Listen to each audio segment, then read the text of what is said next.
যে 6টি আমল করলে আপনার মিজানের পাল্লা কি হয়ে যাবে? ভারী হয়ে যাবে। ফামান সাকুলাত মাওয়াজিনুহু ফাহুয়া ফি ঈশাতির রাদিয়া, আল্লাহ বলছেন কিয়ামতের দিন যার মিজানের পাল্লা ভারী হবে সে হবে সফলকাম, আর যার নেকির পাল্লা হালকা হয়ে যাবে সে হবে ক্ষতিগ্রস্ত। তো এর মধ্যে 1 নম্বর হচ্ছেন খাঁটি তাওহীদ ঈমান নিয়ে মৃত্যুবরণ করা। 2 হচ্ছেন আল্লাহর প্রশংসা করা। প্রশংসা মানে সুবহানাল্লাহ, আলহামদুলিল্লাহ, বেশি বেশি কি পাঠ করা? আলহামদুলিল্লাহ পাঠ করা, কারণ এটা মিজানের পাল্লাকে কি করে দিবেন? ভারী করে দিবেন। 3 নম্বর হচ্ছেন আল্লাহর কিছু নির্দিষ্ট শব্দের জিকির করা। কি করা? নির্দিষ্ট শব্দের জিকির করা। তো 1 নম্বর আমলটা কি? সবাই বলেন, খাঁটি তাওহীদ এবং ঈমান নিয়ে মৃত্যুবরণ করা। খাঁটি তাওহীদ কি? বেশি বেশি লা ইলাহা ইল্লাল্লাহ পাঠ করা। কি পাঠ করা? লা ইলাহা ইল্লাল্লাহ পাঠ করা। নবী বলছেন যে তোমরা তোমাদের ঈমানকে নবায়ন করো। সাহাবায়ে কেরাম বললেন যে ইয়া রাসূলুল্লাহ, ঈমানকে কিভাবে নবায়ন করব? রাসূল সাল্লাল্লাহু আলাইহি সাল্লাম বললেন যে তোমরা বেশি বেশি আকসুরু মিন কাউলি লা ইলাহা ইল্লাল্লাহ, তোমরা বেশি বেশি কি পাঠ করো? লা ইলাহা ইল্লাল্লাহ। এই লা ইলাহা ইল্লাল্লাহ শব্দটাকে কিয়ামতের দিন আল্লাহ মিজানের এক পাল্লায় দিবে আর অন্য পাল্লায় বান্দার গুনাহ দেবে। এই লা ইলাহা ইল্লাল্লাহর ওজনেই মানে বান্দার গুনার চেয়ে বেশি হয়ে যাবে। আল্লাহ নবী সাল্লাল্লাহু আলাইহি সাল্লাম বললেন, ইন্নাল্লাহা সায়ুখাল্লিসু রাজুলান মিন উম্মতি আলা রুউসিল খালাইকি ইয়াউমাল কিয়ামাতি ফায়ানশুরু আলাইহি 99। নবী সাল্লাল্লাহু আলাইহি সাল্লাম বললেন, কিয়ামতের দিন আল্লাহ রাব্বুল আলামিন আমার উম্মতের মধ্য থেকে একজন ব্যক্তিকে সৃষ্টির সম্মুখে নিয়ে আসবেন। মিন উম্মতি আলা রুউসিল খালাইক, আমার উম্মতের মধ্য থেকে একজন ব্যক্তিকে সৃষ্টির সম্মুখে এনে হাজির করবেন। ইয়াউমাল কিয়ামাতি, কিয়ামতের দিনে ফায়ানশুরু আলাইহি 99। এরপরে তার সম্মুখে তার আমলনামার 99টা দফতর খুলে দিবেন, 99টা খাতা খুলে ধরবেন। ধরার পরে জিল্লান কুল্লু সিজিল্লি মিসলু মাদ্দিল বাসার, তার সম্মুখে আমলনামার 99টা খাতা তুলে ধরার পরে সে দেখবে তার খাতার মধ্যে তার সকল আমলনামা আছেন। নবী বললেন, সিজিল্লান কুল্লু সিজিল্লি মিসলু মাদ্দিল বাসার, এক একটা খাতা হবে চৌকের দৃষ্টিসীমা পর্যন্ত প্রশস্ত বিস্তৃত হবে, এত বড় বড় হবে খাতাগুলি। এরকম 99টা খাতা বান্দার সামনে আল্লাহ তুলে ধরবেন।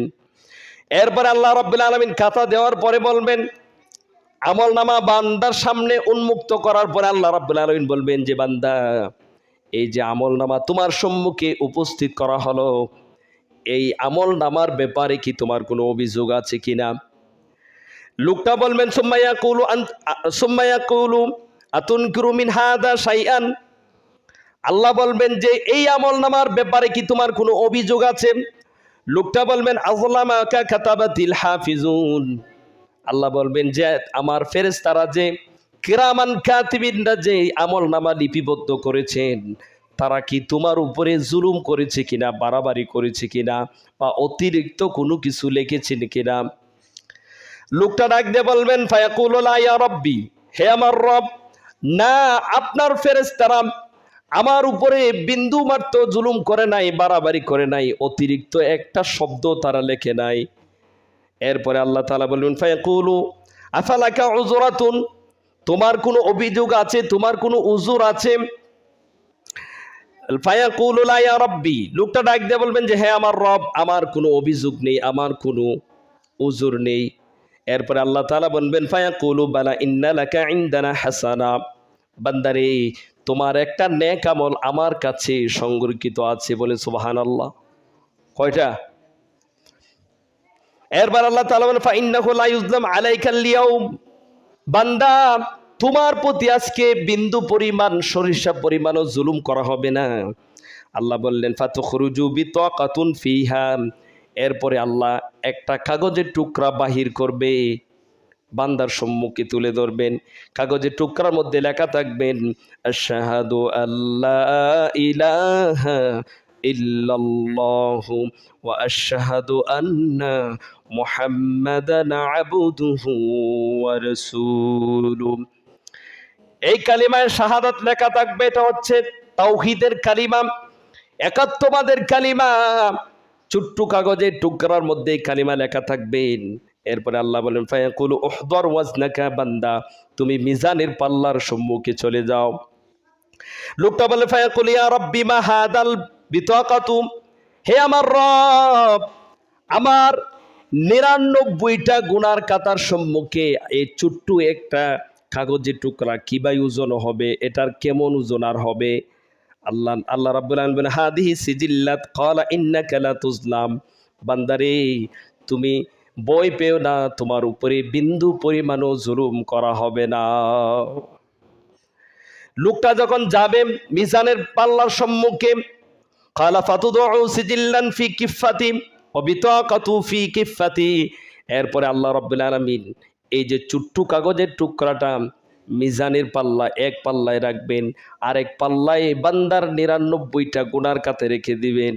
এরপরে দেখা যাবে সাকুল্লাত ফিল বিতাকাতু ফালা ইয়াসকুতু মা ইসমুল্লাহি শাই, এই যে ছোট্ট কাগজের টুকরাটা এটাই বান্দার ৯৯টা গুনার দফতরের চেয়েও বেশি ভারী হয়ে যাবে। কথা বুঝতে পেরেছেন? বান্দা ডাক দিয়ে বলবেন ওয়াসাকুলাতিল বিতাকাতু ফালা ইয়াসকুতু মা ইসমুল্লাহি শাই।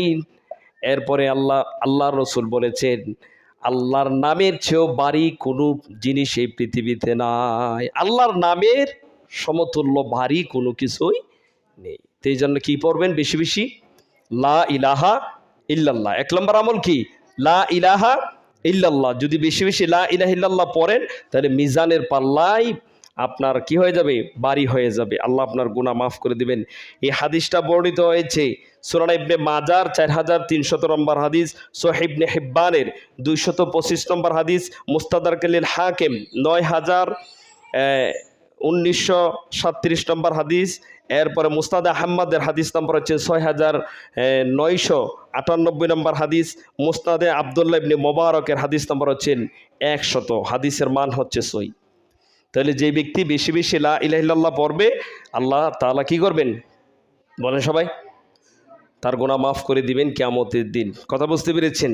২ নম্বর আমল হচ্ছেন কিয়ামতের দিন যে আমলগুলি মিজানের পাল্লা ভারী করে দিবে, এর মধ্যে ২ নম্বর আমল হচ্ছেন উত্তম চরিত্র। কি বলেন তো সবাই? উত্তম চরিত্র কিয়ামতের দিন আপনার মিজানের পাল্লা ভারী করে দিবেন।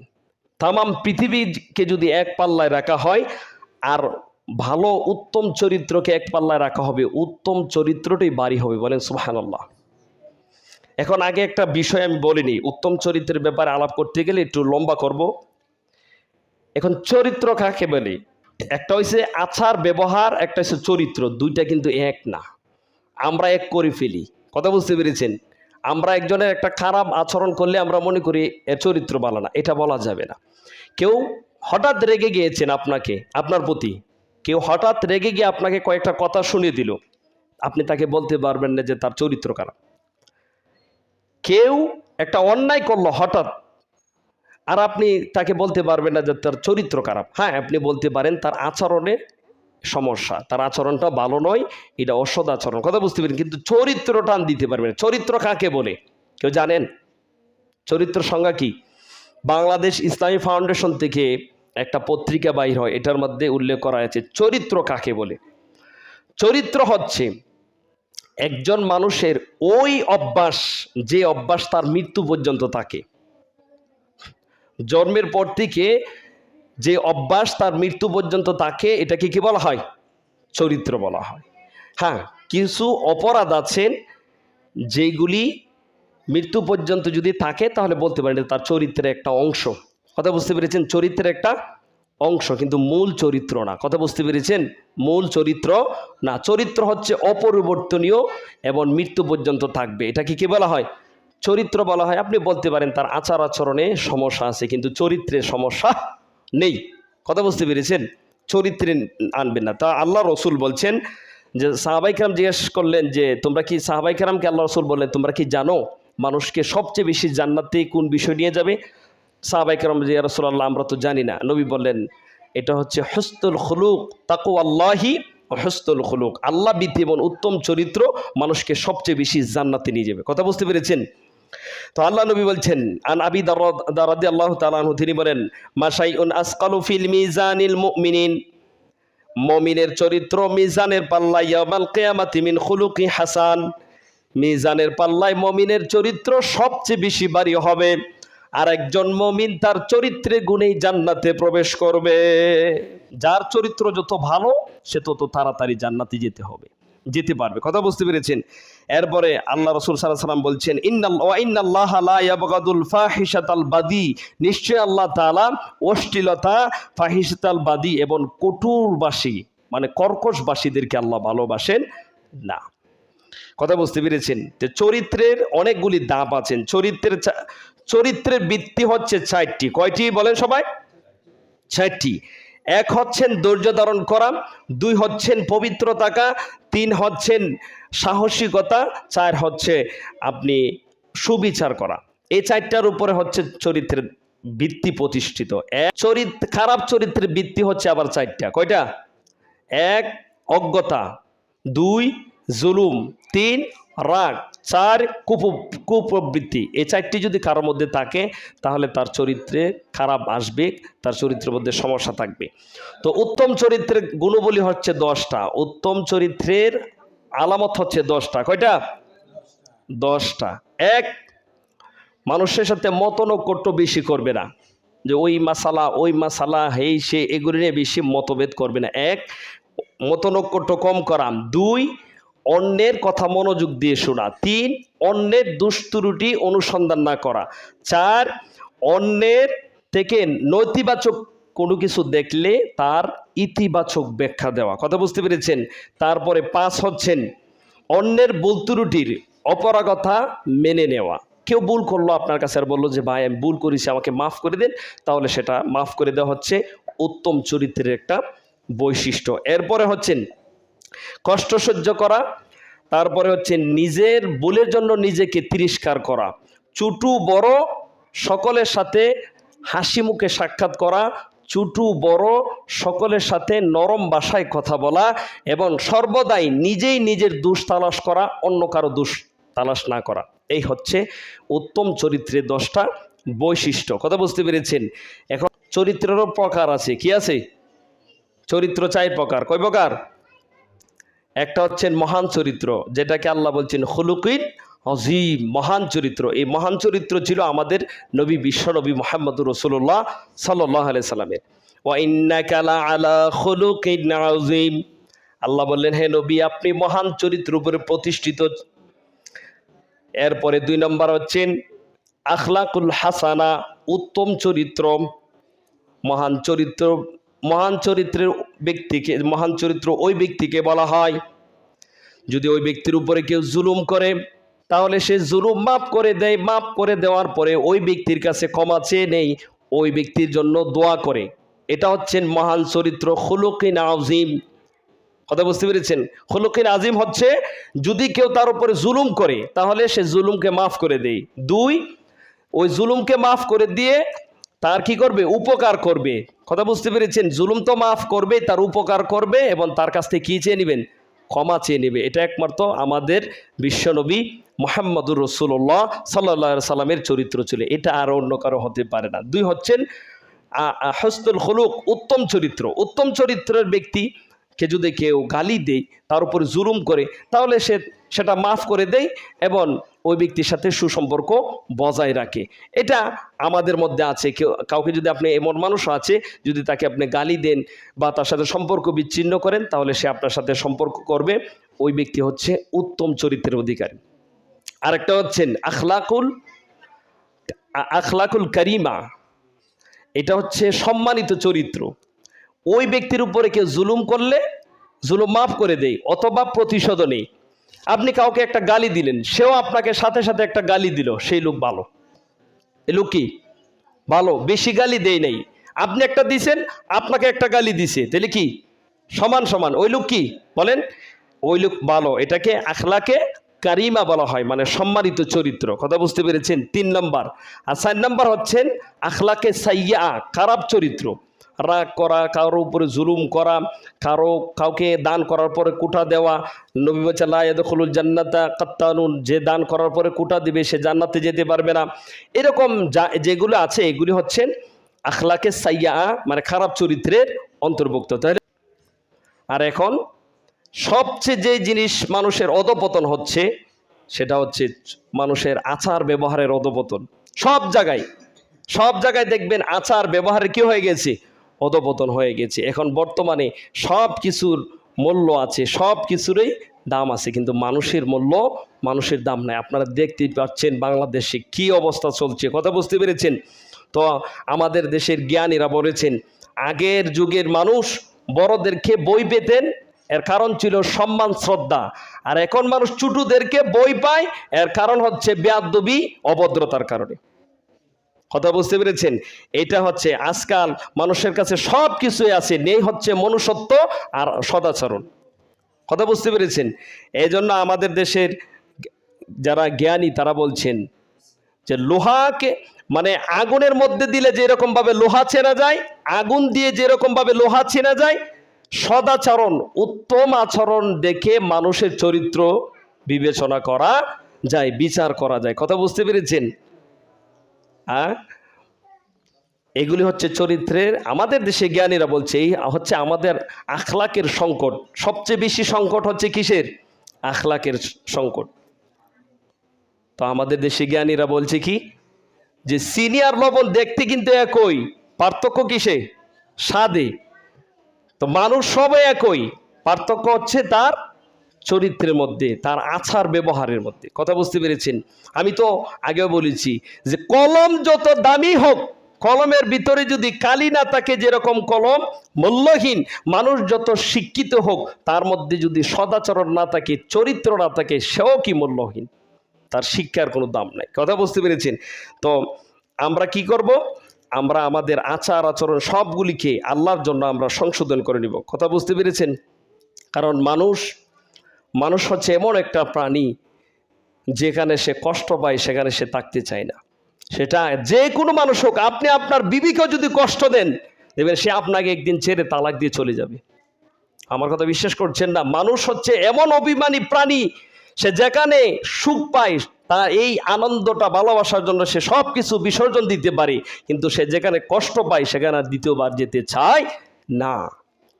আপনি যদি কাউকে 100 বার নিয়ে মিষ্টি খাওয়ান, কিছুদিন পরে ভুলে যাবে। বালাবুরা খাওয়ান, দেখবেন ভুলে যাবেন, কিন্তু একদিন একটু আচরণ খারাপ করেন, ওই সারা জীবন মনে রাখবে যে আপনি তার সাথে খারাপ আচরণ করেছেন। কথা কি বেশি বলছি? সবাইরই বলতেছি। যাই হোক, আমরা আমাদের আচার আচরণগুলিকে কি করে নিব? আল্লাহর জন্য আমরা সংশোধন করে নিব। কথা বুঝতে পেরেছেন? তাহলে কিয়ামতের দিন মিজানের পাল্লার মধ্যে সবচেয়ে বেশি ভারী হবে কি বলেন? লা ইলাহা ইল্লাল্লাহ, 2 উত্তম চরিত্র, উত্তম আচার আচরণ। 3 নাম্বার, এখন আমরা যাব 3 নাম্বার, নির্দিষ্ট কিছু শব্দে জিকির করা। মিজানের পাল্লায় যে সকল আমল সবচেয়ে বেশি ভারী হবে, 3 নাম্বার হচ্ছেন নির্দিষ্ট কিছু জিকির। এই জিকিরগুলি কি আমি আপনাদেরকে শোনাচ্ছি। আল্লাহ নবী সাল্লাল্লাহু আলাইহি সাল্লাম বলছেন, আল্লাহর কাছে অত্যন্ত প্রিয় এবং জিহ্বায় উচ্চারণ করতে সহজ কয়েকটা জিকির আছেন। এই জিকিরগুলি হচ্ছেন সুবহানাল্লাহি ওয়া বিহামদিহি সুবহানাল্লাহিল আযীম। এগুলি মিজানের পাল্লাকে কি করে দিবেন? আপনার নেকির পাল্লাকে ভারী করে দিবেন। সুবহানাল্লাহ। দে ভাই, আমি তো আপনাদেরকে এই পর্যন্ত আমলের একটা সিরিজ নিয়ে আলোচনা করব, 300টা আমল নিয়ে ইনশাআল্লাহ আলোচনা করব। আপনাদের অসুবিধা হচ্ছে না তো? হ্যাঁ, যদি বলেন তে আমল এই সিরিজ ছেড়ে দেব। প্রায় 120-এর মতন আমল চলে গিয়েছে। কেউ যদি দেখেন ভাই, বুদ্ধি কাটিয়ে আমল করতে হবে। আমাদের জীবন সংকীর্ণ, আমাদের জীবন সংক্ষিপ্ত, এই সংক্ষিপ্ত সময় বেশি আমল নিয়ে কবরে যেতে হবে। এই জন্য এখন লম্বা সময় সারাদিন ব্যবসা করে, হ্যাঁ, কাজকর্ম করে, এরপরে বিবি বাচ্চা সব কিছু সামলানোর পরে এত সময় পাওয়া যায় না ইবাদত বন্দিগি করার। এই জন্য অল্প সময়ে এমন কিছু আমল আল্লাহ রসুল আমাদের জন্য রেখে গিয়েছেন। সে আমলগুলি যদি আমরা নিয়মিত করি, তাহলে আমরা আখিরাতে বিশাল নেকি নিয়ে যেতে পারবো আল্লাহর সামনে। কথা বুঝতে পেরেছেন? বুদ্ধি কাটিয়ে আমল করতে হবে। এই সিরিজের মধ্যে হালাল হারাম, আচার ব্যবহার, চরিত্র, এভরিথিং বিষয়ে চলে আসবে। কথা বুঝতে পেরেছেন? তাহলে আমরা এখন 3 নম্বর আমলটা জানবো, যে আমলটা মিজানের পাল্লাকে ভারী করে দিবে, আপনার নেকির পাল্লাকে ভারী করে দিবে। নবী বলছেন, কালিমাতানে খাফিফাতানে আলান নিসানে সাকিলাতানে ফিল মিজান। উচ্চারণে সহজ, 2টা বাক্য আছে যা উচ্চারণে সহজ, জিহ্বায় উচ্চারণে সহজ, এবং সেটা মিজানের পাল্লাকে ভারী করে দিবে। হাবিবাতান ইলার রহমান, এটা আল্লাহর কাছে অত্যন্ত প্রিয় দুইটা শব্দ। সেই দুইটা শব্দ হচ্ছে সুবহানাল্লাহি ওয়া বিহামদিহি, সুবহানাল্লাহিল আযীম। যে ব্যক্তি বেশি বেশি সুবহানাল্লাহি ওয়া বিহামদিহি সুবহানাল্লাহিল আযীম পাঠ করবে, কিয়ামতের দিন ওই দুইটা শব্দ তার মিজানের পাল্লাকে, তার নেকির পাল্লাকে কি করে দিবেন? ভারী করে দিবেন। এরপরে নবী সাল্লাল্লাহু আলাইহি সাল্লাম একদা আমাদের মা উম্মাহাতুল মুমিনিন জুয়াইরাতা রাদিয়াল্লাহু তাআলা আনহার পাশ দিয়ে তিনি যাচ্ছিলেন মসজিদে নামাজ পড়ার জন্য। عن زهيرة بنت حارث رضي الله تعالى عنها أن النبي صلى الله عليه وسلم مر على وهي في مسجد ثم مر النبي صلى الله عليه وسلم একদা নবী সাল্লাল্লাহু আলাইহি সাল্লামের পাশ দিয়ে যাওয়ার সময় নবীজি যাচ্ছিলেন জুয়াইরা রাদিয়াল্লাহু তাআলা আনহার পাশ দিয়ে মসজিদে নামাজ পড়ার জন্য। ফজরের নামাজ পড়ে নবী ঘরে ফিরছিলেন, বিহা কারিবান মিন নিসফিন নাহার ফাকালা লাহা, তিনি গিয়ে দেখলেন মা জুয়াইরা রাদিয়াল্লাহু তাআলা আনহা নামাজের বিছানায় বসে তিনি তাসবিহ পাঠ করছেন। নবী বললেন, তুমি কি এখানেই বসে আছো? মা জিলতি আলা হালিক, তুমি কি এখানেই বসে আছো? আম্মা জান বললেন, কালা নাআম, হ্যাঁ আমি এখানেই বসে তাসবিহ তাহলিল পাঠ করছি। নবী বললেন, আমি তোমাকে এখানে রেখে গিয়েছিলাম, তুমি এখানেই আছো। শোনো, আমি তোমার কাছ থেকে চলে যাওয়ার পরে আমি গিয়ে মসজিদে কয়েকটা জিকির 3 বার পাঠ করেছি, যার কারণে তুমি এই পর্যন্ত যে আমল, যে পরিমাণ তাসবিহ পাঠ করেছো, সেই তাসবিহকে যদি ওই আমলের কাছে নেওয়া হয় তাহলে সামান্য হয়ে যাবে। মানে তুমি যে পরিমাণ তাসবিহ পাঠ করেছো, আমি ওই বাক্যগুলি 3 বার পাঠ করে তার চেয়ে বেশি নেকি অর্জন করেছি, আর ওই বাক্যগুলি মিজানের পাল্লাকে ভারী করে দিবে। মা বললেন, আলা উআল্লিমুকা বিকালিমাতিন, আমি কি তোমাকে জানিয়ে দিব ওই বাক্যগুলি কি? আলা উআল্লিমুকি কালিমাতিন তাকুলিনুহা, বললেন যাহা আল্লাহর নবী আপনি আমাকে জানিয়ে দেন। নবী বললেন, তুমি যখন ফজরের নামাজ পড়বে তখন ওই জিকিরগুলি 3 বার করে নিবে। 1 নম্বর হচ্ছেন সুবহানাল্লাহি ওয়া বিহামদিহি আদাদা খালকি ওয়া রিদা নাফসি ওয়া জিনাতা আরশিহি ওয়া মিদাদা কালিমাতিহি। এই জিকিরটা যে ব্যক্তি 3 বার পাঠ করবে, সারা দিন জিকির পড়লে যেই পরিমাণ সওয়াব হবে সেই পরিমাণ সওয়াব আল্লাহ বান্দার আমলনামায় লিখে দিবে। এরপরে নবী বললেন, এই জিকিরটা কিয়ামতের দিন মিজানের পাল্লাকে ভারী করে দিবে আর বান্দাকে জান্নাতবাসী করে দিবে। তাহলে বেশি বেশি কি পাঠ করবেন? বলেন সুবহানাল্লাহি ওয়া বিহামদিহি আদাদা খালকি ওয়া রিদা নাফসি ওয়া জিনাতা আরশিহি ওয়া মিদাদা কালিমাতিহি। সুবহানাল্লাহ। এই জিকিরটা যদি পাঠ করেন, এটা কিয়ামতের দিন আপনার মিজানের পাল্লা কি করে দিবেন? ভারী করে দিবেন। এই হাদিসটা বর্ণিত সহিহুল মুসলিম 2726 নম্বর হাদিস, সুনানে আবু দাউদের হাদিস নাম্বার হচ্ছেন 1503 নম্বর হাদিস, সুনানে নাসাইল কুবরা হাদিস নাম্বার হচ্ছেন 1352 নম্বর হাদিস, সুনানে তিরমিজির 3555 নম্বর হাদিস, সুনানে ইবনে মাজার 3808 নম্বর হাদিস। একদা নবী করিম সাল্লাল্লাহু আলাইহি সাল্লাম তিনি বলতেছেন, বাহ বাহ লিকামসিন, বাহ কি চমৎকার 5টি কথা, 5টি বাক্য এমন আছেন যে ব্যক্তি এগুলি পাঠ করবে, মা আসকালাহুন্না ফিল মিজান, এই 5টা বাক্য, 5টা শব্দ মিজানের পাল্লাকে ভারী করে দিবে। কে বলছেন? আমাদের দয়াল নবী বলছেন বাহ বাক। নবী বললেন বাহ বাক লিকামসিন মা আসকালাহুন্না ফিল মিজান, এমন 5টা শব্দ আছে যে 5টি শব্দ কেউ যদি পাঠ করে তার মিজানের পাল্লা, নেকির পাল্লা ভারী হয়ে যাবেন। নবী বললেন সুবহানাল্লাহি ওয়া বিহামদিহি, বলেন সুবহানাল্লাহি ওয়া বিহামদিহি আলহামদুলিল্লাহি ওয়া লা ইলাহা ইল্লাল্লাহু আল্লাহু আকবার। কয়টা হইছে? বলেন সুবহানাল্লাহি ওয়া আলহামদুলিল্লাহি ওয়া লা ইলাহা ইল্লাল্লাহু আল্লাহু আকবার। কয়টা হইছে? 4টা। কালিমা, হাম, সুবহানাল্লাহ, এরপরে হচ্ছেন আল্লাহু আকবার, 4টা। আরেকটা কি? নবী বললেন ওয়ালাদুল সালিহু ইয়াতাওয়াফা, যেই ব্যক্তির নেক সন্তান মারা যাবে আর সে আল্লাহ সন্তুষ্টির জন্য ধৈর্য ধারণ করবে, ওইটা কিয়ামতের দিন তার মিজানের পাল্লাকে ভারী করে দিয়ে তাকে জান্নাতবাসী করে দিবেন। এই হচ্ছে মোট 5টা। 1 বলেন সুবহানাল্লাহি ওয়া বিহামদিহি আলহামদুলিল্লাহি ওয়া লা ইলাহা ইল্লাল্লাহু আল্লাহু আকবার। একসাথে বলতে পারেন সুবহানাল্লাহি ওয়া সুবহানাল্লাহি, বলেন সুবহানাল্লাহি আলহামদুলিল্লাহি ওয়ালা ইলাহা ইল্লাল্লাহু আল্লাহু আকবার, একসাথে আপনার জিকির হয়ে গেল। কথা বুঝতে পেরেছেন?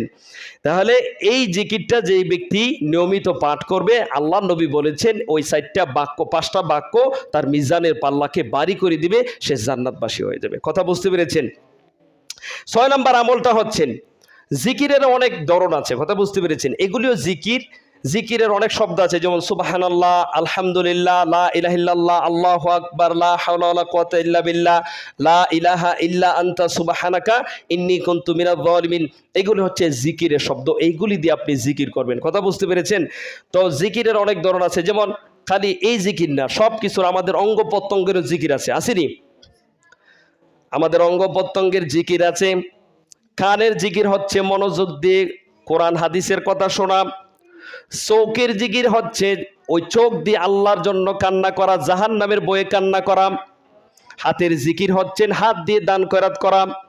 অন্তরের জিকির হচ্ছে অন্তর দিয়ে আল্লাহকে বই করবে এবং আল্লাহর রহমতের আশা পোষণ করবে। এবং আমাদের শরীরের জিকির হচ্ছে আমরা বেশি বেশি নেক আমল করব, এবং আমাদের আত্মার জিকির হচ্ছে আল্লাহর সন্তুষ্টি কামনা করব। কথা বুঝতে পেরেছেন? এগুলি হচ্ছেন জিকিরের প্রকারভেদ। কথা বুঝতে পেরেছেন? এরপরে 6 নম্বর আমলটা বলবো নি। 6 নম্বর আমলটা হচ্ছেন, যে ব্যক্তি জানাজার নামাজ পড়বে, যে ব্যক্তি আল্লাহ সন্তুষ্টির জন্য কোনো মৃত ব্যক্তির জানাজায় গিয়ে অংশগ্রহণ করবে, ওই জানাজায় যে অংশগ্রহণ করবে এর বিনিময়ে আল্লাহ তাকে উহুদ পাহাড় সমতুল্য নেকি দান করবে।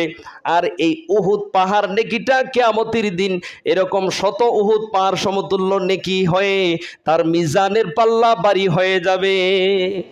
নবী বললেন, মান তাবিআ জানাজাতান ফাসাল্লা আলাইহা, যে ব্যক্তি জানাজায় যাবে আল্লাহ সন্তুষ্টির জন্য, জানাজায় গিয়ে মৃত ব্যক্তির জানাজায় শরীক হবে, ফালাহু কিরাতুন, সে এক কিরাত নেকি পাবে। মান তাবিআহা হাত্তা ইউফরাগ মিনহা ফালাহু কিরাতান, যে ব্যক্তি জানাজার নামাজে অংশগ্রহণ করার পরে দাফন করা পর্যন্ত সেখানে উপস্থিত থাকবে, দাফন কাফনে শরীক থাকবে, তার জন্য রয়েছে কিরাতান, 2 কিরাত নেকি। নবী বললেন, আহাদুহুমা মিসলু উহুদিন, এক কেরাত নেকি হচ্ছে উহুদ পাহাড় সমতুল্য। তাহলে যেই ব্যক্তি জানাজায় উপস্থিত হলো এবং মৃত্যুর দাফন কাফনে অংশীদারিত হলো, আল্লাহ তার আমল নামায় 2 কিরাত নেকি লিখে দিবে, আর 2 কিরাত নেকি হচ্ছেন উহুদ পাহাড় সমতুল্য। আর ওইগুলি কিয়ামতের দিন মিজানের পাল্লা কি হয়ে যাবে? ভারী হয়ে যাবে। সুবহানাল্লাহি ওয়া বিহামদি। হাদিসটা বর্ণিত হয়েছেন সুনানে তিরমিজি, বুখারী, মুসলিম, আবু দাউদ, বিভিন্ন গ্রন্থের। সুনান তিরমিজির 1040 নম্বর হাদিস, সুনানে আবু দাউদের 3168 নম্বর হাদিস, সহিহ ইবনে হিব্বানের 3079 নম্বর হাদিস, সহিহুল বুখারীর 47 নম্বর হাদিস, সহিহুল মুসলিমের 945 নম্বর হাদিস। এই হচ্ছেন মিজানের পাল্লায় ভারী হওয়ার মোট 6টি আমল। এবং মিজানের পাল্লা নেকি হালকা হয়ে যায় 3টি কাজে। কয়টা? পজিটিভ বলছে, এখন নেগেটিভ না বললে তো আপনি বুঝবেন না। 6টা আমল মিজানের পাল্লা ভারী করে দেয়, আর 3টি আমল এমন আছে যে আমলগুলি কেউ যদি করে তাহলে তার মিজানের পাল্লা হালকা হয়ে যাবে, তার নেকি ধ্বংস হয়ে যাবে। 1 নম্বর হচ্ছে রিয়া, লৌকিকতা। কেউ যদি রিয়া করে, আমলের মধ্যে যদি রিয়া থাকে, তাহলে তার আমল নামা কি হয়ে যাবে? কিয়ামতের দিন হাবা মানসুরা, সব দুলির মতন উড়িয়ে যাবে। আমাদের সালাফগণ বলেছেন, আমাদের আমল হচ্ছেন কাঁচ সাদৃশ্য, কাঁচের মতন। কাঁচ যেরকম ভাবে অসতর্কতার কারণে যদি ভেঙে যায় তখন আর সেটা কি দেওয়া যায় না, জোড়া দেওয়া যায় না, ঠিক আমাদের আমলের মধ্যে যদি রিয়া প্রবেশ করে আমাদের আমলগুলিকে কি করে দেয়? ধ্বংস করে দেয়। রিয়া হচ্ছে কোনো মানুষকে দেখানোর উদ্দেশ্যে বা কোনো মানুষের কাছ থেকে সুনাম পাওয়ার উদ্দেশ্যে বা কোনো মানুষের কাছ থেকে সম্মান পাওয়ার উদ্দেশ্যে তার কাছে নিজের আমল প্রকাশ করা, তাকে দেখে আমল করলে ওই আমলগুলি নষ্ট হয়ে যাবে। 2 নম্বর হচ্ছেন আল্লাহর সীমারেখা অতিক্রম করলে, আল্লাহর নির্ধারিত সীমারেখা কেউ যদি অতিক্রম করে তাহলে কিয়ামতের দিন তার আমলগুলি কি হয়ে যাবে? ধ্বংস হয়ে যাবে। কি হয়ে যাবে বলেন? ধ্বংস হয়ে যাবে। আল্লাহর সীমারেখা কি? আল্লাহ যেটাকে হালাল করেছেন, আল্লাহর হালাল পর্যন্ত থাকা, হারামে প্রবেশ না করা। আল্লাহ যেটা নিষিদ্ধ করেছেন, আল্লাহর নিষিদ্ধ বিষয় থেকে বেঁচে থাকাই হচ্ছেন আল্লাহর সীমারেখা। তখন আপনি যদি সুদ খান, এগুলি তো কিয়ামতের দিন আপনার আমল কি করে দিবে? ধ্বংস করে দিবেন। তাহলে 3 নম্বর আমল হচ্ছেন, যদি কেউ মানুষের প্রতি জুলুম করে, যেটা শুরুতে বয়ান করেছে আজকে, কারণ আমি জানি শেষে সময় পাইব না, আর আমাদের লোকজন আসে শেষে। তো আমি পজিটিভ কি বলি সেটা শুনে না, নেগেটিভ বলি সেটা শুনে সেটা নিয়ে গিয়ে সমালোচনা করে। আমি বলি যারা মানে শিখতে চান, যারা শিখতে চান একটু আগে আসবেন, আসলে দেখবেন যে আমার পুরো আলোচনাটুকু যদি আপনি শুনেন, তাহলে আমি কোন প্রসঙ্গে কোন কথাটা বলছি, কোন বিষয়ে কোন দিকে গিয়েছি, আপনি সেটা বুঝতে পারবেন। আর যদি শর্ট সময় আসেন, তাহলে আপনি এসে এমন একটা শব্দ শুনলেন যেটা আপনার বিরুদ্ধে চলে গেল, আপনি মনে করবেন যে হুজুর আমার দেখা মাত্রই আমার দেখেই বয়ান শুরু করে দিয়েছে। কথা বুঝতে পেরেছেন? এই জন্য আল্লাহর দোহাই লাগে, আমার আলোচনা যদি আপনাদের শোনার প্রয়োজন হয়, আমার ইউটিউব চ্যানেলগুলি থেকে আপনারা শুনে নেবেন। আমি ইউটিউবার হুজুর, ঠিক আছে, এখান থেকে শুনে নেবেন। কথা বুঝতে পেরেছেন? আলহামদুলিল্লাহ, আপনাদের প্রত্যেকটা জুমার আলোচনা রেকর্ড আছেন ইনশাল্লাহ। যদি পুরো আলোচনাটা শুনেন, তারপরে মন্তব্য করবেন যে হুজুর কি বলল, আগ পিছে কি বলছে, সেটা আপনাকে জানতে হবে। আমি শুরুতে আলোচনা করেছি কি নিয়ে? আপনি শুনেন নাই? জুলুম নিয়ে। কি নিয়ে আলোচনা করেছি? জুলুম। কেন করেছি? এটা আজকে আমার একটা আলোচ্য বিষয় হচ্ছে জুলুম। এই জন্য জুলুমের আলোচনা আগেই করে নিয়েছি, যেন শেষে না আমাকে এটা বাদ দিতে হয়। তাহলে আমরা সংক্ষিপ্তভাবে জেনে নেই যে 6টি আমল মিজানের পাল্লা বাড়ি করে দিবে। 1, খাঁটি তাওহীদ এবং কালিমা শাহাদাতের বেশি বেশি সাক্ষ্য দেওয়া। 2, বেশি বেশি আল্লাহর প্রশংসা করা, যেমন আলহামদুলিল্লাহ আলহামদুলিল্লাহ। যে কোনো কাজের শেষে আপনি আল্লাহর কি আদায় করবেন? শুকরিয়া আদায় করবেন। 3, বেশি বেশি সুবহানাল্লাহ আলহামদুলিল্লাহ লা ইলাহা ইল্লাল্লাহ আল্লাহু আকবার, এই কালিমাগুলি পাঠ করবেন। এগুলি মিজানের পাল্লা বাড়ি করে দিবে। এরপরে হচ্ছেন সদাচরণ করা। কি আচরণ করা? মানুষের সাথে ভালো আচরণ করা। কথা বুঝতে পেরেছেন? আবার কোনো একদিন যদি সুযোগ পাই, সদাচরণের উপর আমি সবিস্তারে আলোচনা করবো ইনশাল্লাহ বিজনিল্লাহ। এরপরে হচ্ছে জানাজার নামাজে কি করা? অংশগ্রহণ করা।